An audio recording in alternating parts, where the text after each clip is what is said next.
Finding comfort in a friend, 3-year-old Braden doesn't understand why his dad, Gert Skuman, and his dog aren't coming home.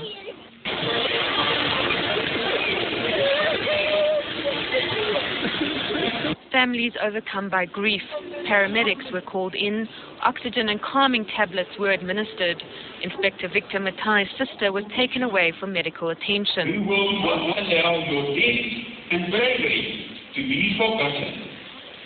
In our hearts and minds, the slain officers were praised for their bravery. Inspector Frederik van Heerden worked in the police force for 14 years. His police wife Leonie was injured in the shootout. Inspector Victor Matai gave 25 years to the force. He leaves behind 2 children who've now been orphaned. Constable Peter Seawood served 6 years. After just 4 months, his wife Nadia has been widowed. Inspector Gert Skuman was with the police force for 12 years. He is survived by his expectant wife Brenda and 3-year-old son Braden. And I know today that you are all sad for a life that is lost, for a little boy. His shadow who lived a life without a father.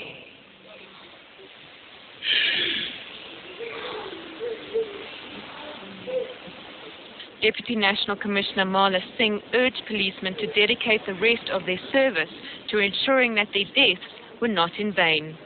Let us make the streets, the banks, petrol stations and shopping malls safe for women, children and for all law-abiding community members. Let us make a difference. And every time we succeed, let us say, this is for you, Ricky, Nzama, Kraft and Francois. The message was clear. The country could no longer afford to be sympathetic to criminals. Families and communities were urged to root them out.